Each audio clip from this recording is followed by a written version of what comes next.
আপনারা হয়তো একটা জিনিস জানতে পেরেছেন, গত শুক্রবার সেই পার্বত্য চট্টগ্রাম বান্দরবান জেলার অন্তর্গত পাহাড়ি এলাকার একজন লোক, তার নাম হলো ওমর ফারুক ত্রিপুরা রহমাতুল্লাহি আলাইহি, সবাই বলি রহমাতুল্লাহি আলাইহি।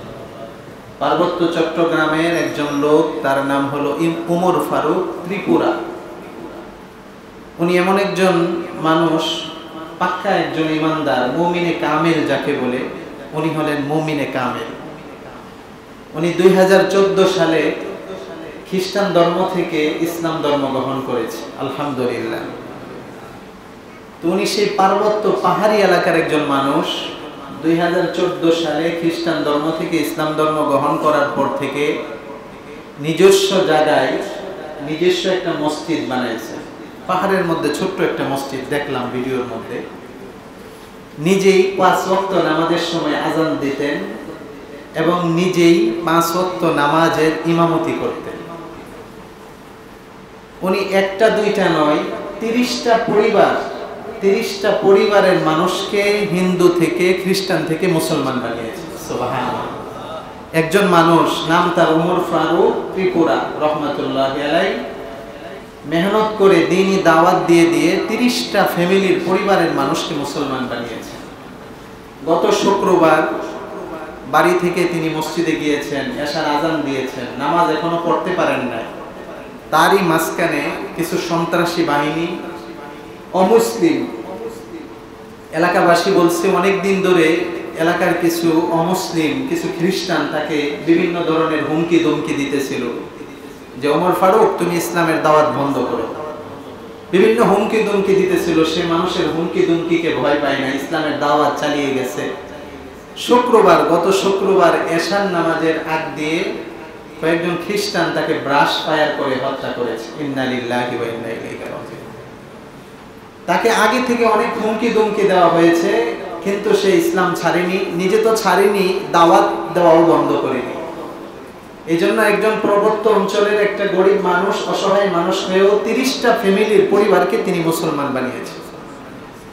এটার থেকে আমাদের শিক্ষণীয় উচিত। আর এই ঘটনাটা আপনারা এতভাবে জানেন না, না জানার পিছনে একটা কারণ হলো আমাদের হলুদ মিডিয়াগুলো এই ঘটনাকে সেরকম ভাবে প্রচার প্রসার করে নাই। কেননা তার দোষ, সে একজন মুসলমান, তার দোষ, সে একজন দ্বীনের দায়ী।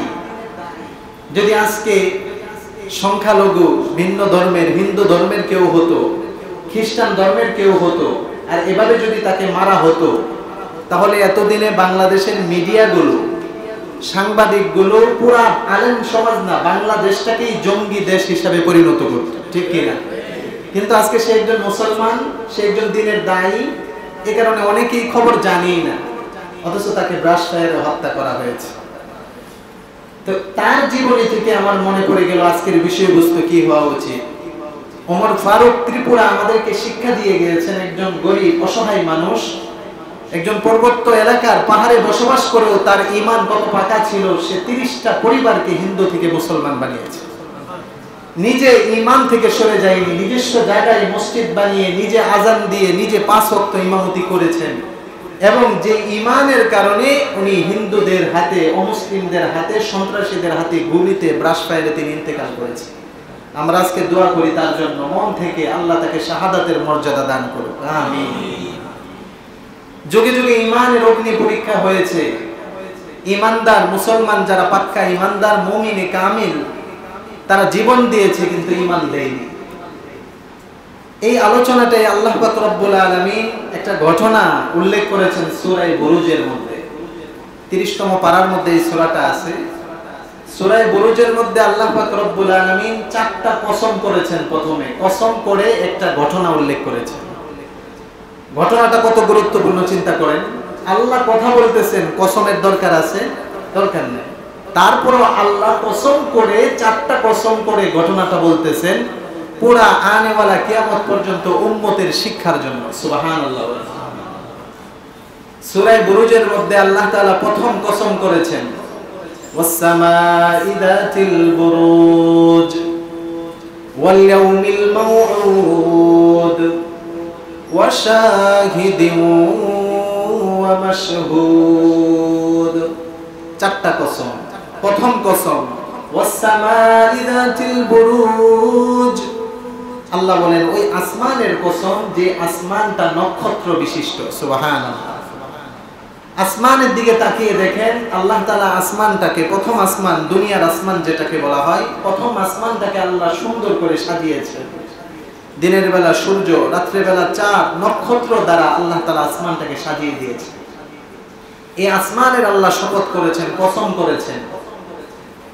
আল্লাহ তাআলা মাখলুক নিয়ে কসম করে মাখলুককে বুঝাইতে চান সমস্ত মানুষকে যে আমার সৃষ্টি নিয়ে আমি আল্লাহ কসম করেছি, তোমরা বুঝো আমি আল্লাহর সৃষ্টি নিয়ে চিন্তা করলে তোমরা আমি আল্লাহর পরিচয় পেয়ে যাবে। সুবহানাল্লাহ। আপনি আসমান নিয়ে চিন্তা করেন, এত সুবিশাল আসমান, এত বিস্তৃত আসমান, কোনো খুঁটি ছাড়া, স্তম্ভ ছাড়া আল্লাহ বানিয়েছেন। কত বছর হয়ে গিয়েছে, তারপর আসমানের কোনো একটা দিক খসে পড়েছে, আসমানের কোনো রং পরিবর্তন হয়েছে? আল্লাহ তাআলা বলেন আমার আসমানকে নিয়ে চিন্তা করো, আমি আল্লাহর পরিচয় পেয়ে যাব। এজন্য আল্লাহ রাসূল হাদিসের মধ্যে বলেন, হাদিসে কুদসি, আল্লাহ তাআলা বলেন তাফাক্কারু ফি খালকিল্লাহ, আমি আল্লাহর যে সৃষ্টি এগুলো নিয়ে তোমরা ভাবো, চিন্তা করো, তাহলে তোমরা আমি আল্লাহর পরিচয় পেয়ে যাবে। সুবহানাল্লাহ। আল্লাহ প্রথম কসম করেছেন আসমানের নক্ষত্র বিশিষ্ট। সূরা সাফফাতের মধ্যে আল্লাহ তাআলা বলেন ইন্না যায়্যানাস সামাআদ দুনিয়া বিজিনাতিল কাওয়াকিব।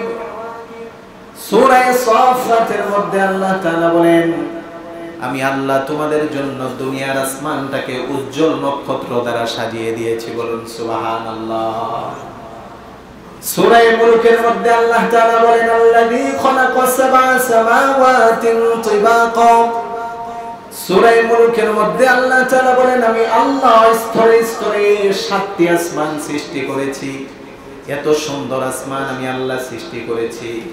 মা তারা হাল তারা মিন ফুতুর, তোমরা তাকিয়ে দেখো আসমানের দিকে, আসমানের দিকে তাকাও, আসমানের দিকে তাকিয়ে দেখো কোন আসমানের কোন ছিদ্র, আসমানের কোন সৃষ্টির মধ্যে কোন খুঁত দেখতে পারো কিনা?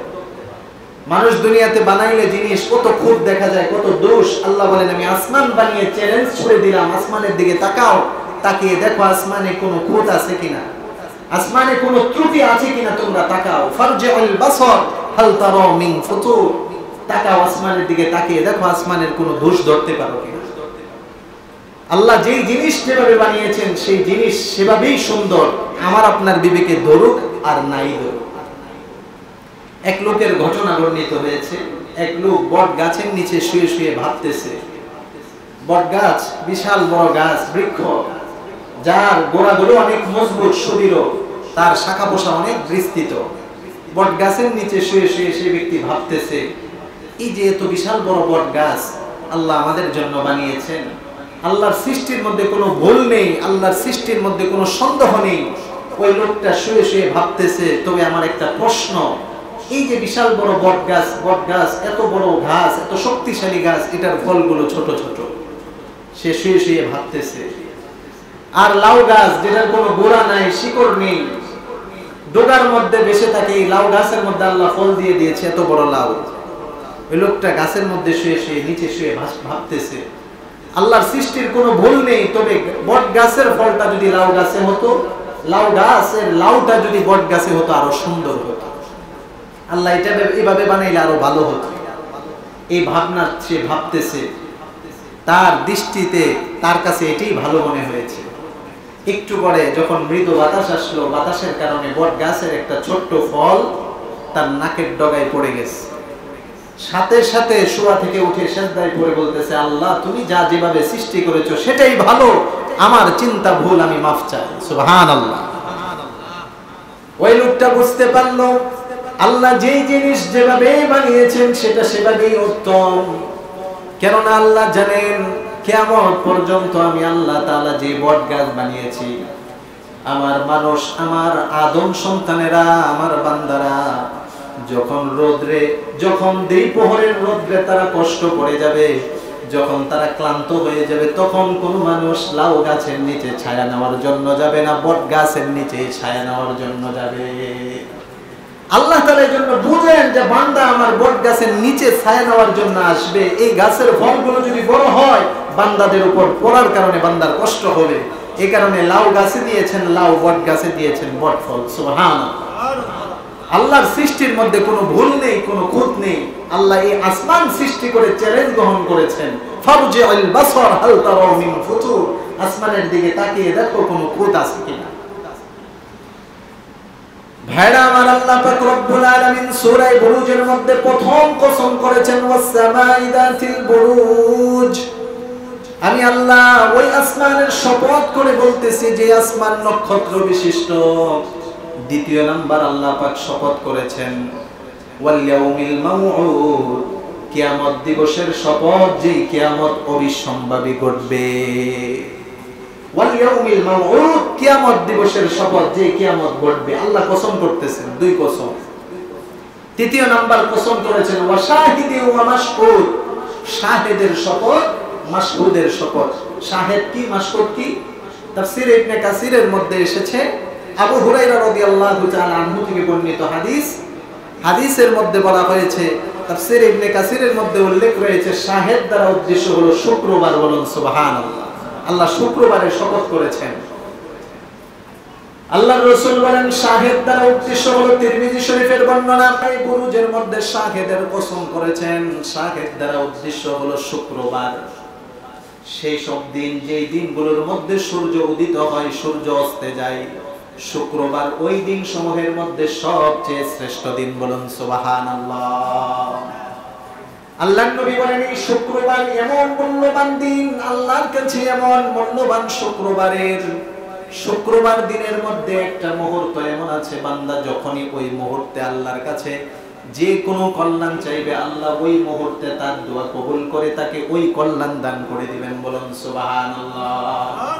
আল্লাহর নবী বলেন শুক্রবারে এমন একটা সময় আছে, এমন একটা সময় আছে, এমন একটা মুহূর্ত আছে, আল্লাহর কোন বান্দা যদি ওই মুহূর্তে আল্লাহ তাআলার কাছে অকল্যাণ থেকে বাঁচার জন্য দোয়া করে, আল্লাহ ওই মুহূর্তের দোয়া কবুল করে নেন। বলুন সুবহানাল্লাহ।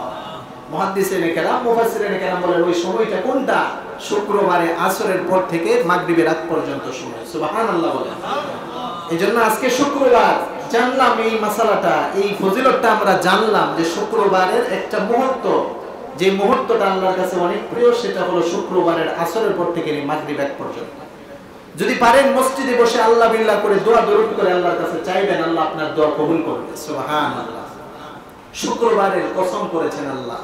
মাশহুদ বলা হয় আরাফার ময়দান। আরাফার ময়দান তো সবচেয়ে দিন সমূহের শ্রেষ্ঠ দিন। সুবহানাল্লাহ। আল্লাহ চারটা জিনিসের শপথ, আসমানের শপথ আল্লাহ বলেছেন, দ্বিতীয়তম কিয়ামত দিবসের শপথ, তৃতীয়তম আল্লাহ তাআলা বলেন জুমার দিনের শপথ, 4 নম্বর আল্লাহ বলেন আরাফার দিবসের শপথ। চারটা শপথ কসম করে আল্লাহ বলেন কুতিলা আসহাবুল উখদুদ, যারা অগ্নি জ্বালিয়েছিল, গর্ত খনন করেছিল, তারা ধ্বংস হয়েছে। কারা অগ্নি জ্বালিয়েছিল, কারা গর্ত খনন করেছিল? মুসলিম শরীফের মধ্যে হাদিস এসেছে, লম্বা হাদিস।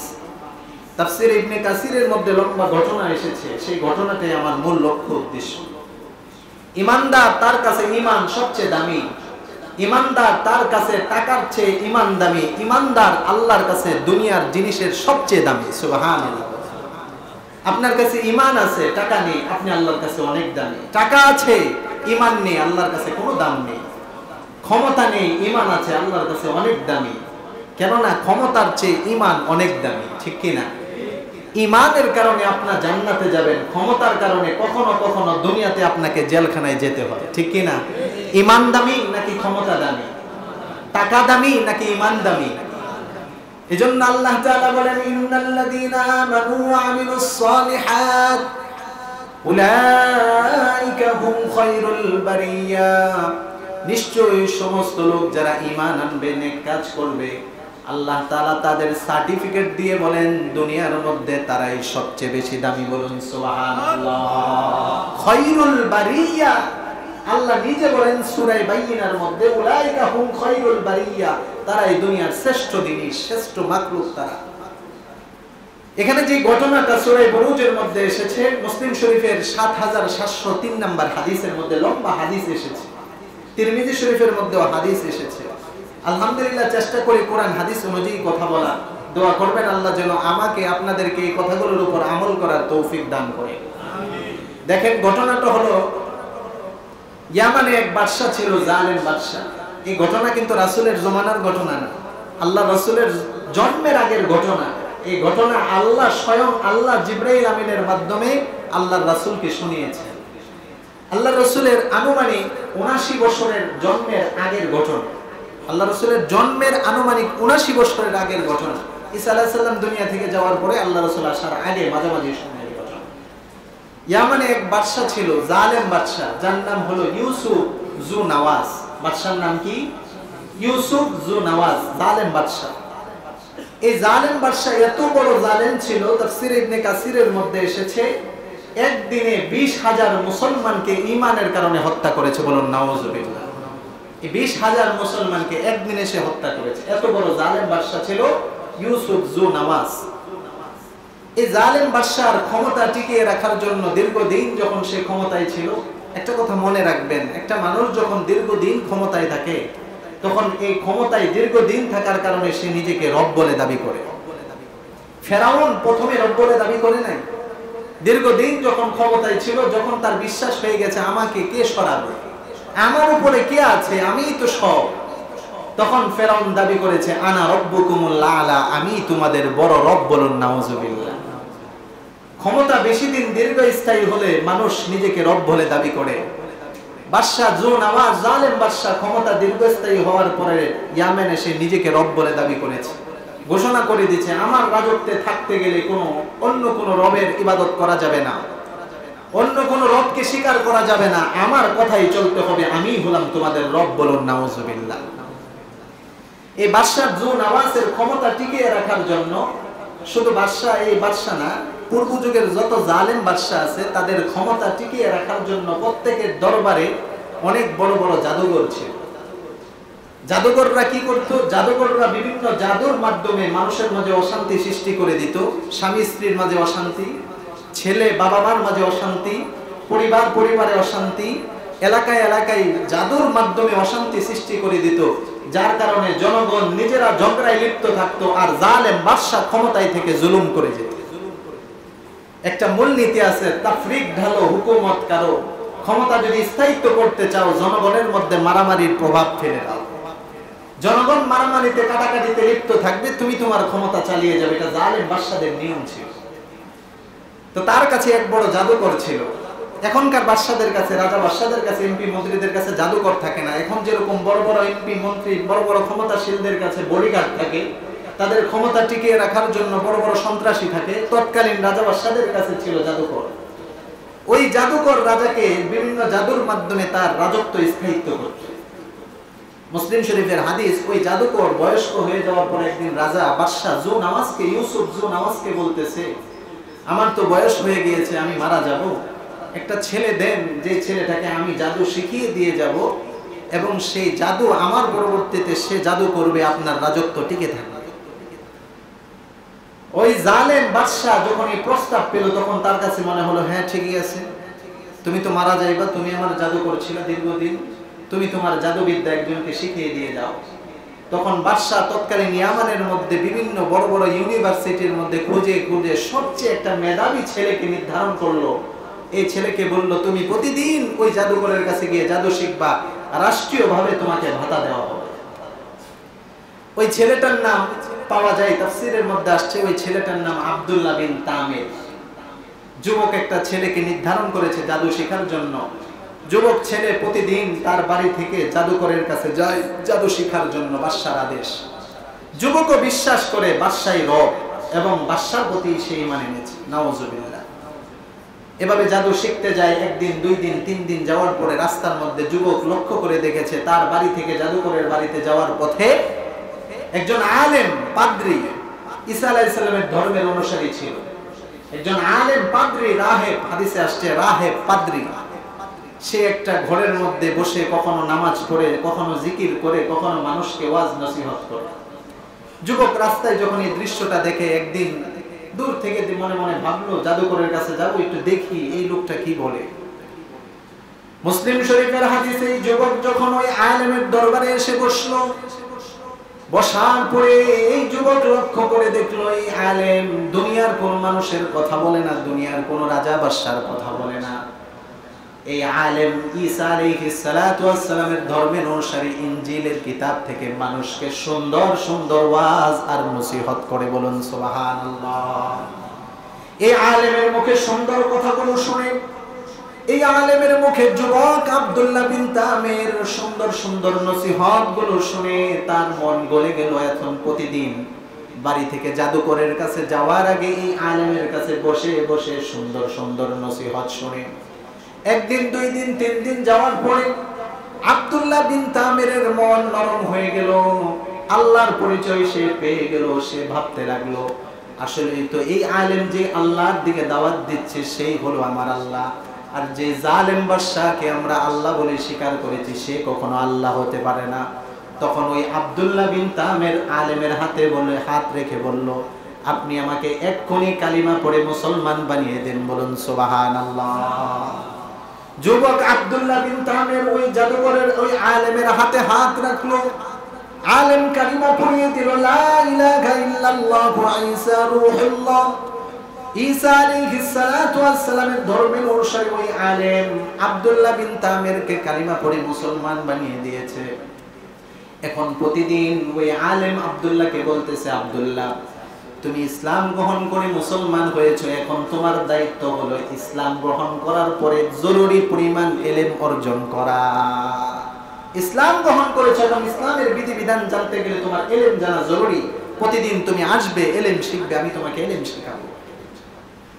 আব্দুল্লাহ বিন তামের যখন ওই আলেমের কাছে প্রতিদিন আসে, একটু একটু করে ইলম অর্জন করে যখন ওই জাদুকরের কাছে যায়, জাদুকরের কাছে যাওয়ার পরে জাদুকর বলে, আব্দুল্লাহ এত দেরি হলো কেন?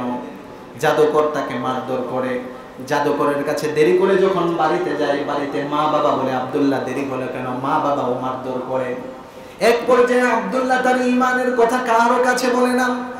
ওই আলেম ঈসা আলাইহিস সালাতু ওয়াস সালামের ধর্মের অনুসারী ওই লোকটাকে বলল, আমি আপনার হাতে হাত রেখে ইসলাম গ্রহণ করেছি, এখন ইলম অর্জন করতেছি, কিন্তু দেরি করে যাওয়ার কারণে জাদুকর আমাকে আমার মা বাবাও আমাকে মারধর করে, এখন কি করার?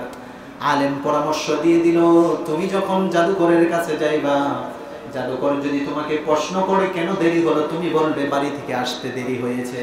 আবার যখন বাড়িতে যাবে, মা বাবা যখন প্রশ্ন করবে কেন দেরি হলো, তুমি বলবে জাদুকরের কাছে আসতে আমার দেরি হয়েছে। আলেম বুদ্ধি শিখিয়ে দিচ্ছে, তাহলে তোমাকে কেউ মারবে না, তবে সাবধান, ঈমানের কথা কারোর কাছে বলবে না। তো যুবক এভাবেই চলতেছে। চলতে চলতে একদিন হঠাৎ করে রাস্তা দিয়ে যাচ্ছে, যাওয়ার পরে দেখে রাস্তায় একটা বিশাল বড় একটা জীব জন্তু জানোয়ার রাস্তায় বসা। কোন বর্ণনায় আসছে বিশাল বড় একটা ভাগ, রয়্যাল বেঙ্গল টাইগার, জঙ্গলের হিংস্র প্রাণী ভাগ রাস্তায় বসার কারণে এলাকার মানুষগুলো সব ঘরের মধ্যে, কোনো মানুষ বাহিরে বের হতে পারে না। দাব্বাতুন আযীমাতুন হাদিসের মধ্যে আসছে, বড় একটা প্রাণী রাস্তায় বসে থাকার কারণে মানুষগুলো সবাই ভয়ে আতঙ্কে আছে, কার উপর জানি এই ভাগ হামলা করে আক্রমণ করে। যুবক রাস্তা দিয়ে যাচ্ছে, দেখে দূরে একটা ভাগ বসে রয়েছে। মুসলিম শরীফের হাদিস, এই যুবক যখন রাস্তা দিয়ে হাঁটছে যাইতেছে, দূরে যখন একটা ভাগ বসে আছে, এই যুবক মনে মনে ভাবলো, আমি তো আলেমের কাছেও যাই, সে আমাকে দিন শিখায়, জাদুকরের কাছেও যাই, জাদুকর আমাকে জাদুবিদ্যা শিখায়, আজকের প্রমাণ হয়ে যাবে আলেম সত্য নাকি জাদুকরের জাদুবিদ্যা সত্য। পাথর হাতের মধ্যে নিল, ছোট্ট একটা পাথর হাতের মধ্যে নিয়ে বলতেছে, আল্লাহুম্মা ইন কানা আমরুর রাগিবি আহাব্বা ইলাইকা মিন আমরিস সাহিরি। মুসলিম শরীফের হাদিস, যুবক একটা ছোট্ট পাথর হাতের মধ্যে নিয়ে বলতেছে, আল্লাহুম্মা ইন কানা আমরুর রাগিবি আহাব্বা ইলাইকা মিন আমরিস সাহিরি। আল্লাহ, আমি যে আলেমের কাছে গিয়ে ইলম অর্জন করি, যদি ওই আলেমের বিষয়গুলো আপনার কাছে সত্য হয় জাদুকরের জাদু থেকে, তাহলে এই পাথর দ্বারা এই যন্ত্রটাকে আপনি মেরে ফেলেন। যদি মরে যায় তাহলে আমি বুঝবো আলেম সত্য, তার আমি তো ধর্ম সত্য। বলুন সুবহানাল্লাহ। এই কথা বলে এই দোয়াটা পড়ে, এই দোয়াটা হলো এমন একটা দোয়া, যখন আপনি এই দোয়াটা মুহাদ্দিসিনে কেরাম বলেন, আল্লাহুম্মা ইন কানা আমরুস সাহিরি আমরুর রাগিবি আহাব্বা ইলাইকা মিন আমরিস সাহিরি। এই দোয়াটা এমন একটা দোয়া, এটা কোনো জালেম বাদশার সামনে যদি আপনি বলেন, জালেমের জুলুম থেকে আল্লাহ আপনাকে হেফাজত করবে। তো তো ওই যুবক এই দোয়া করে ছোট্ট একটা পাথর যখন নিক্ষেপ করলো, ছোট্ট পাথর বাঘের শরীরে রাখতে দেরি, বাঘ এই পাথরের আঘাতে আর মরতে দেরি হয় না। সুবহানাল্লাহ। এই যুবকের মনে এখন বিশ্বাস হয়ে গেল, না না, আমার যে ধর্মে আমি ইসলাম গ্রহণ করেছি, যে আলেমের হাতে হাত রেখে ঈসা আলাইহিস সালাতু ওয়াস সালামের ধর্ম আমি অনুসরণ করেছি, এই আলেমই সত্য। আর যে জালেম বাদশা নিজেকে রব বলে স্বীকার করে এবং যে জাদুকর মানুষকে, জাদুর দ্বারা মানুষকে, ভেলকির দ্বারা মানুষকে প্রভ্রষ্ট করে, জাদুকর আর জালেম বাদশা হলো মিথ্যা। যুবক বুঝতে পারছে, এখন তার অন্তরে আরো বিশ্বাস, ইয়াকিন যে না, আমি যে ধর্ম গ্রহণ করেছি এটাই সত্য ধর্ম। এই যুবক এই ঘটনা যখন আলেমের কাছে এসে বলতেছে যে ঘটনা তো এরকম, রাস্তায় একটা ভাগ বসেছিল, আমি যখন দোয়া পড়ে ওই পাথর নিক্ষেপ করলাম, ভাগ মরে গেছে। আলেম বলতেছে, আনতা আ'লামু আনতা আকবারু মিন্নি, তুমি তো আমার থেকে আরো বড় আলেম হয়ে গিয়েছো, আমার থেকে বড় জ্ঞানী হয়ে গিয়েছো। আমার মধ্যে ঈমানের রূহানিয়ত যতটা এসেছে, তোমার মধ্যে তার থেকে আরো বেশি চলে এসেছে। সুবহানাল্লাহ। উস্তাদ থেকে শাগরেদ কখনো কখনো বড় হতে পারে না? অবশ্যই পারে।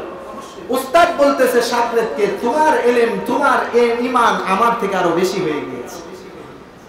উস্তাদ এখন ওই আব্দুল্লাহ বিন তামিরকে বলতেছে, ওই পাদ্রী বলতেছে, বাবা তোমার ঈমান পাকাপোক্ত হয়ে গিয়েছে, তোমার ঈমান মজবুত হয়েছে, তবে বাবা তুমি মনে রাখবে, যুগে যুগে যাদের ঈমান পাকাপোক্ত হয়েছে, মজবুত হয়েছে, তাদের উপর পরীক্ষা এসেছে আল্লাহর পক্ষ থেকে।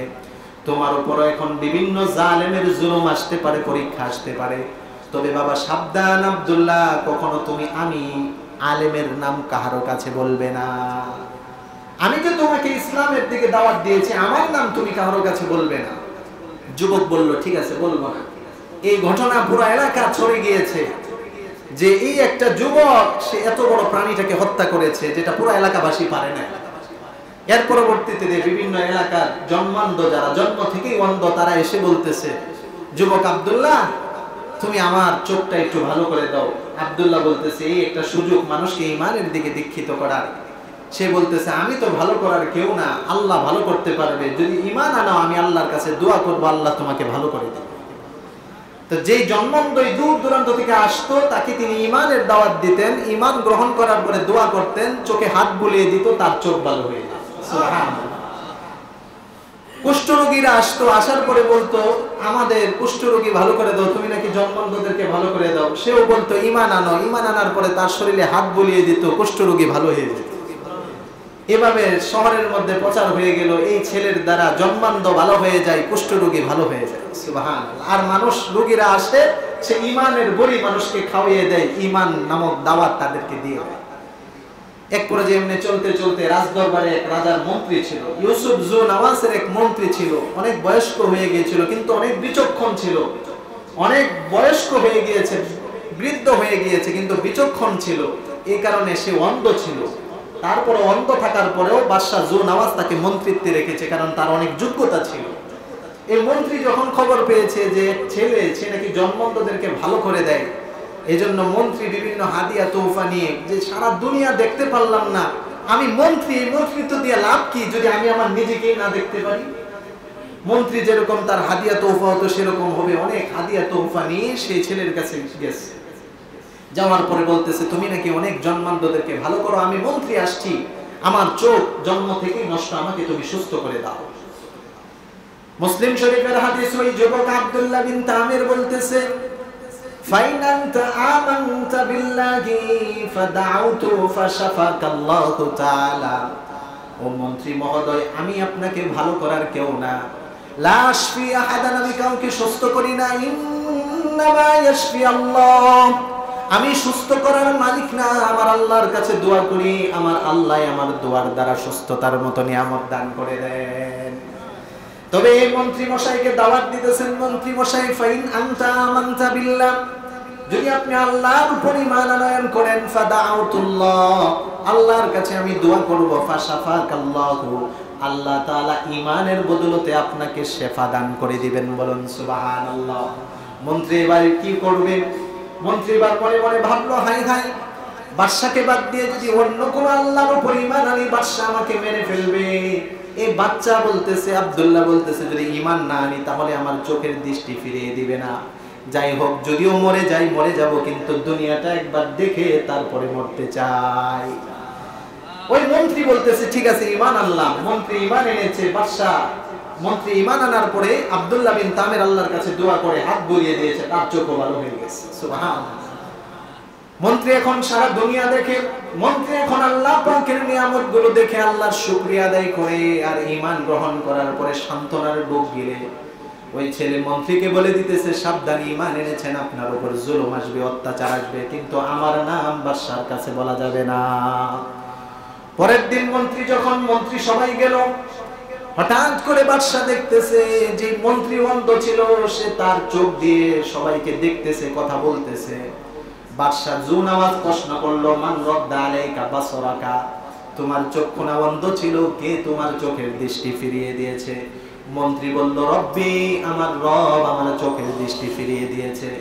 এবার সেই বাদশা বলতেছে, ইউসুফ জুন আওয়াজ বলতেছে, এই সবাই শোনো, সবাই শোনো, এই যে মন্ত্রী অন্ধ ছিল, আমি তোমাদের রব। মন্ত্রীও বলতেছে, আমি তার দৃষ্টি ফিরিয়ে দিয়েছি। জরে বক মরে ফকিরের কেরামতি বাড়ে এরকম। বাদশা বলতেছে, দেখো, মন্ত্রী বলতেছে রব আমি নাকি তার দৃষ্টি ফিরিয়ে দিয়েছি। মন্ত্রী বলতেছে, কে বলছে আপনি আমার দৃষ্টি ফিরিয়ে দেন নাই? মন্ত্রী এবার আশ্চর্য, বাদশা আশ্চর্য হয়ে মন্ত্রীকে বলে, ওয়ালাকা রব্বুন গায়রি, আমি ছাড়াও কি কোনো রব আছে নাকি? কয়, হ্যাঁ, রব্বি ওয়া রব্বুকাল্লাহ, আমার এবং তোমার রব এক আল্লাহ। সুবহানাল্লাহ। এবার বাদশা বসা থেকে দাঁড়িয়ে পড়েছে, রাগে অগ্নিশর্মা হয়ে মন্ত্রীকে মারধর শুরু করেছে, জুলুম শুরু করেছে। যুগে যুগে এটা ইতিহাস। ঈমানদাররা যখন আল্লাহর পরিচয় দেয়, ঈমানদাররা যখন ঈমানের দাবি নিয়ে যে কোনো কাজ করে, জালেমদের পক্ষ থেকে তাদের উপর জুলুম আসবেই। বলুন ঠিক কিনা?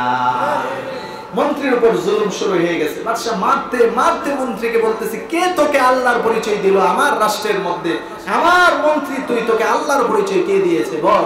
মারতে মারতে এক পর্যায়ে যখন মন্ত্রী বৃদ্ধ মানুষ সহ্য করতে পারে না, তখন ওই গোলামের কথা বলে দিল, ওই যুবক আব্দুল্লাহর কথা বলে দিল। আব্দুল্লাহর কথা বলার পরে বাদশা বলতেছে, ও আব্দুল্লাহ, ওকে তো আমি জাদু শেখার জন্য পাঠিয়েছি, জাদু তো আমি ওরে শিখাইতেছি, ও মনে হয় ভালো করে জাদু শিখেছে, যার কারণে তোর চোখ ভালো করে দিয়েছে। নাউজুবিল্লাহ।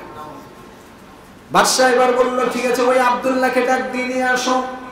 বাদশার দরবারে যখন ওই যুবককে আনা হলো, যুবককে বাদশা প্রশ্ন করলো, তুমি কিভাবে তার চোখ ভালো করেছো? বাদশার প্রশ্নের উত্তরে এবার আব্দুল্লাহ বিন তামির বলতেছে, লা আশফি আহাদান ইন্নামা ইয়াশফি আল্লাহ, আমি কাউকে সুস্থ করিনি, আমি কারো চোখ ভালো করিনি, আমি কোনো কুষ্ঠ রোগীকে ভালো করিনি, আমার আল্লাহর কাছে দোয়া করেছি, আল্লাহ তাদেরকে ভালো করেছে। বলুন সুবহানাল্লাহ। এবার বাদশা বলতেছে, তোমার আল্লাহকে, আমি ছাড়া কি তোমার কোনো রব আছে? ওই আব্দুল্লাহ বলতেছে, জালেম, কোন মানুষের রব হতে পারে না, তুইও আমার মতো মানুষ, তুই একজন জালেম। আমার রব হলো ওই আল্লাহ যিনি আসমান জমিনের সৃষ্টিকর্তা। বলুন সুবহানাল্লাহ। এখন ফালাম ইয়াজাল ইউআযিবুহু, এই গোলামকে যখন মারধর করতেছে, যুগে যুগে এটা ইতিহাস। দেখেন, আজকে পর্বত্য চট্টগ্রামে যেরকম গত সপ্তাহে ওমর ফারুক ত্রিপুরা রহমাতুল্লাহি আলাইহি ঈমানের কারণে, দাওয়াতের কারণে মারা হয়েছে, সন্ত্রাসীরা ব্রাশ ফায়ার করেছে, এটা শুধু নতুন ইতিহাস না, যুগে যুগে ঘটে এসেছে। যারা ঈমান এনেছে, ইসলামের দাওয়াত দিয়েছে, ঈমান যখন পাকাপোক্ত হয়েছে, তাদের উপর পরীক্ষা এসেছে। বলুন ঠিক কিনা? ঈমানদার জীবন যাবে, ঈমান ছাড়বে না। ঈমানদার সন্তান যাবে, ঈমান ছাড়বে না। ঈমানদার সম্পদ যাবে, ঈমান ছাড়বে না। ঈমানদার ক্ষমতা যাবে, ঈমান ছাড়বে না। বলুন ঠিক কিনা? এটা যুগে যুগে এটা প্রমাণিত হয়েছে। যুবককে যখন মারধর করতেছে, যুবককে যখন জুলুম করতেছে, যুবক এক পর্যায়ে বলে দিল, আমি তো ইসলাম গ্রহণ করেছি অমুক আলেমের কাছ থেকে। ওই আলেমকে আনা হলো, খ্রিস্টান ধর্মের আলেমকে এনে যখন বলল বাদশা, এই ঈমান ছাড়ো, এখনো সময় আছে, যদি ঈমান ছেড়ে আমাকে রব বলে স্বীকার করো, আমাকে যদি তুমি রুবুবিয়াত স্বীকার করো, আমি তোমাকে ছেড়ে দিব, মুক্তি করে দেব। ওই আলেম বলতেছে, আল্লাহর কসম করে বলতে পারি, একবার দুইবার নয়, 1000 বার যদি আল্লাহ আমাকে জীবন দেয়, 1000 জীবন দিয়ে দিব, তারপরে ঈমান ছাড়বো না। বলুন আল্লাহু আকবার। ঈমান ছাড়বো না, জীবন যাবে। যখন আলেমী কথা বলল, সাথে সাথে বাদশা ইউসুফ জু নওয়াজ ধারালো একটা কড়া টেনে ওই আলেমের মাথার মধ্যে রেখে জীবন্ত অবস্থায় ওই আলেমকে ঈমান আনার কারণে 2 টুকরা করে দিল। বলুন নাউজুবিল্লাহ। 2 টুকরা করে দিছে। জীবন্ত অবস্থায় আলেমটাকে দ্বিগম্বিত করে তাকে মেরে ফেলেছে। তারপরও আলেম ইমানের উপর প্রতিষ্ঠিত রেখেছে, ইমানের উপর ইস্তেকামাত থেকে দুনিয়া থেকে বিদায় নিয়েছে। এবার আলেমকে দুনিয়া থেকে বিদায় নিয়ে দেওয়ার পরে মন্ত্রীকে ডাক দিল বাদশা ইউসুফ জোনাওয়াজ। মন্ত্রীকে বলতেছে, ও মন্ত্রী, যে আলেমকে মেরে ফেলেছি এখনো সময় আছে, ঈমান ছাড়ো, না হয় তোমাকে মেরে ফেলবো। মন্ত্রী এবার বলতেছে, বাদশা অনেক বছর হয়ে গিয়েছে, দুনিয়া দেখতে পারিনি। আপনি যদি আসলেই বাদশা হতেন, আসলেই যদি রব হতেন, তাহলে আপনি আমার দৃষ্টি শক্তি ফিরিয়ে দিতে পারতেন এতদিনে। যেহেতু আপনি আমাকে দৃষ্টি শক্তি ফিরিয়ে দেননি, আপনি কোনোদিন আমার রব হতে পারেন না। যে আল্লাহ আমাকে দৃষ্টি শক্তি ফিরিয়ে দিয়েছে, সেই আল্লাহ হলো আমার রব। এই মন্ত্রীকে অপরাধ দিয়ে দ্বিখণ্ডিত করে ফেলেছে। এখন যুবকের পালা। আব্দুল্লাহ বিন তামিরকে বলতেছে, আব্দুল্লাহ, তোমার সামনে দুইজনকে শেষ করে দিয়েছে, এখন তুমি কি বলো? আব্দুল্লাহ বলে, যারা ঈমানের কারণে আমার সামনে জীবন দিয়েছে, আমি তো তাদেরকে দেখেছি, তারা মরে হয়নি। বলুন সুবহানাল্লাহ। বাদশা, আমিও মরতে রাজি, কিন্তু ঈমান ছাড়তে রাজি না। এখন বাদশা বলতেছে, যে ছেলে এমন জাদু জানে, জন্মান্ধকে হাত দিলে ভালো হয়ে যায়, কুষ্ঠরোগীকে হাত দিলে ভালো হয়ে যায়, তাকে তো করাত দিয়ে ছেড়া যাবে না। করাত দিয়ে যতই তাকে পোষানো হোক, তার মাথা কাটবে না, করাত ভেঙে যাবে। বাদশা তার সৈন্য সামন্তদেরকে একটা সেনাবাহিনী কায়েম করলো, গঠন করলো। সেনাবাহিনী গঠন করে বললো, না, ওই যুবককে নিয়ে যাও পাহাড়ের চূড়ায়, একবারে পাহাড়ের চূড়ায় নিয়ে যুবককে বলবে, দিন ছেড়ে দাও, আমাদের বাদশাকে রব বলে স্বীকার করো। যদি সে সব ছেড়ে দেয় তাহলে তাকে বাঁচাবে, আর যদি না ছাড়ে পাহাড়ের চূড়া থেকে ফেলে দিয়ে তাকে ধ্বংস করে দিবে। সেনাবাহিনীরা নিয়ে গেল, পাহাড়ের চূড়ায় যখন নিয়ে গেছে, যুবককে ফেলে দিবে। যুবক এমন সময় আল্লাহর কাছে দোয়া করে, আল্লাহুম্মা কফিনিহিম বিমা শিতা। মুসলিম শরীফের হাদিস। যুবক আল্লাহর কাছে হাত তুলে বলে, আল্লাহুম্মা কফিনিহিম বিমা শিতা। ও আল্লাহ, এরা আমার সাথে মারতে চায়, আমাকে ধ্বংস করে দিতে চায়, পাহাড় থেকে ফেলে দিতে চায়। আল্লাহ, এই সমস্ত জালেমদের বিরুদ্ধে আপনি আমার জন্য যথেষ্ট হয়ে যান। বলুন সুবহানাল্লাহ। এই দোয়া করার সাথে সাথে মুসলিম শরীফের হাদিস, তাফসীর ইবনে কাসিরের মধ্যেও ঘটনা এসেছে, দোয়া করার সাথে সাথে প্রচন্ড বাতাস শুরু হয়ে গেল। এমন প্রচন্ড বাতাস শুরু হয়ে গেল, সমস্ত সৈন্যরা বাতাসে পাহাড়ের মধ্যে ছিটকে পড়ে মারা গেল। ওই যুবক পাহাড় থেকে নেমে হেঁটে হেঁটে বাদশার দরবারে চলে গেল। বাদশা তখন দেখে যে যুবক আসছে, কি ব্যাপার, মা ফাআলা আসহাবুকা, আমার সৈন্য সামন্ত যাদেরকে তোমার সাথে পাঠিয়েছিলাম তাদের কি অবস্থা? তুমি চলে আসছো, তারা তো তোমাকে মারার কথা। তখন যুবক বলতেছে, কাফানি হিমুল্লাহু, ও বাদশা, আপনি আপনার সৈন্যদেরকে আমাকে মারার জন্য পাঠিয়েছিলেন, আমি যে আল্লাহর উপর ঈমান এনেছি, আমার আল্লাহ তাদের বিরুদ্ধে যথেষ্ট হয়েছে। বলুন সুবহানাল্লাহ। আল্লাহ আমাকে বাঁচাইছে। এবার বাদশা বলতেছে, ঠিক আছে, দেখি এবার তোমার আল্লাহ কিভাবে বাঁচায়। আরেকটা সৈন্য গঠন করে, সেনাবাহিনী গঠন করে তাদেরকে বলল, পাহাড়ে তো মারতে পারলাম না, যাও তাকে নদীতে নিয়ে যাও, সমুদ্রে নিয়ে যাও, সমুদ্রের মাঝখানে নিয়ে যুবককে বলবে ঈমান ছেড়ে দিতে। যদি সে ঈমান ছাড়লো, না ছাড়লে তাকে সমুদ্রের মাঝখানে ফেলে তাকে মেরে দিবে। যখন সৈন্যরা তাকে সমুদ্রের মাঝখানে নিয়ে গেল, ওই যুবক আবার আল্লাহর কাছে দোয়া করে, আল্লাহুম্মা কফিনিহিম বিমা শিতা, আল্লাহ আপনি আমার জন্য যথেষ্ট। সাথে সাথে সমুদ্রের মধ্যে এমন উত্তাল শুরু হয়ে গেল, সমস্ত সৈন্য সামন্তরা মরে গেল। যুবক সমুদ্রের পানির মধ্যে হেঁটে হেঁটে বাদশার কাছে চলে গেল। বাদশা এবারও বলতেছে, মা ফাআলা আসহাবুকা, আমার সৈন্য সামন্তরা কোথায়? ছেলে বলতেছে, কাফানি হিমুল্লাহ, আমার আল্লাহ আমার জন্য যথেষ্ট হয়েছে। সুবহানাল্লাহ। আমার আল্লাহ আমার জন্য যথেষ্ট হয়েছে, আমার আল্লাহ আপনার সৈন্যদের থেকে আমাকে বাঁচিয়েছে। বাদশা এখন বলতেছে, তোমাকে কি মারা সম্ভব না? কয়, হ্যাঁ, আমাকে মারতে পারবেন, তবে আপনি যেভাবে চাইবেন সেভাবে না, আমি যেভাবে চাইবো, আমার আল্লাহ যেভাবে চাইবে সেভাবে আমাকে মারতে পারবেন। সুবহানাল্লাহ। বাদশা বলতেছে, ঠিক আছে, তুমি বলো তোমাকে কিভাবে মারা যাবে। এবার এই ছেলেটা বলতেছে, লম্বা ঘটনা আমি সংক্ষিপ্ত আকারে বলতেছি। ছেলেটা বলতেছে, আমাকে যদি আপনি মারতেই চান, তাহলে আপনার তরবারি দ্বারা, আপনার সৈন্য সামন্ত দ্বারা মারলে হবে না। আমাকে মারতে হলে সমস্ত শহরবাসীদেরকে একটা জায়গায় একত্রিত করা লাগবে। আমাকে একটা শূলের মধ্যে উঠিয়ে আমার তীর দ্বারা আমি যে বাক্য বলে দিব, সেই বাক্য বলে যখন আমার তীর দ্বারা আমাকে মারবেন, তখনই আমি ওই তীর দ্বারা মারা যাব। বাদশা বলতেছে, ঠিক আছে, আমি রাজি আছি। শহরের সমস্ত ইয়ামানবাসীকে একসাথে এক জায়গায় জমা করলো। এই ছেলেকে একটা শুলিতে উঠাইলো যেন সবাই দেখতে পায়। এই ছেলে এবার বাদশাকে তরবারি দিয়ে বলতেছে, নেন, বিসমিল্লাহি রব্বিল গুলাম, এই এই গোলামের রবের নামে আমি তীর নিক্ষেপ করলাম, এই দোয়া বলে আমাকে তীর মারেন। তখন যখন বাদশা বিসমিল্লাহি রব্বিল গুলাম, আল্লাহর নামে বলে এই গোলামের রবের নামে যখন তীর মারছে, এই তীর ওই ছেলের কপালে এসে লেগে রক্তক্ষরণ হয়ে ওই ছেলে আব্দুল্লাহ বিন তামির শহীদ হয়ে গিয়েছে। কিন্তু হাদিসের মধ্যে প্রমাণ এসেছে, বাদশা যখন এই হাজার হাজার লক্ষ লক্ষ মানুষের সামনে বিসমিল্লাহি রব্বিল গুলাম বলে তীর নিক্ষেপ করেছে, হাজার হাজার জনতা সাথে সাথে বুঝতে পেরেছে এই বাদশা আমাদের রব হতে পারে না। আমান্না বিল্লাহি রব্বিল গুলাম, এই গোলামের রব যিনি, আমরাও তার প্রতি ঈমান এনে নিলাম। বলুন সুবহানাল্লাহ। উপস্থিত জনতা এই দৃশ্য দেখে হাজার হাজার জনতা ওই মাঠে ঈমান এনেছে। সুবহানাল্লাহ। এই যে দেখেন, ঈমানদার জীবন দিবে, তারপরও ঈমানের দাওয়াত দিয়ে যাবে, ঠিক কি না? জীবন দিয়ে দিয়েছে। ওমর ফারুক ত্রিপুরা রহমাতুল্লাহি আলাইহি গত সপ্তাহে জীবন দিয়েছে। খ্রিস্টানরা মনে করেছে ওমর ফারুককে মারার দ্বারা হয়তো ইসলামের দাওয়াত বন্ধ হয়েছে। আপনি খোঁজ নিয়ে দেখেন, পার্বত্য চট্টগ্রামে গত সপ্তাহে ওমর ফারুক ত্রিপুরা মারা গিয়েছে। এই ঘটনার কারণে অসংখ্য মানুষ মুসলমান হয়েছে। বলুন সুবহানাল্লাহ। ইসলামকে যতই চেষ্টা করুক মিটিয়ে দিতে, ইসলাম মিটবে না। যারা মিটিয়ে দিতে চাইবে তারাই মিটে যাবে। বাদশা তো এখন বিপদে, কি করবে? এক আব্দুল্লাহ তামির ছিল, এখন তো দেখা যায় পুরো গ্রামবাসী ইসলাম গ্রহণ করে ফেলেছে। কি করা যায়? এবার জালেম বাদশা তার সৈন্য সামন্তদেরকে বলে দিল, প্রত্যেক এলাকায় গর্ত খনন করো, প্রত্যেক এলাকার মোড়ে গর্ত খনন করে সেখানে লাকড়ি দিয়ে আগুন জ্বালিয়ে দাও। যারা ইসলাম গ্রহণ করেছে যদি ঈমান না ছাড়ে তাদেরকে আগুনের মধ্যে ফেলে দাও।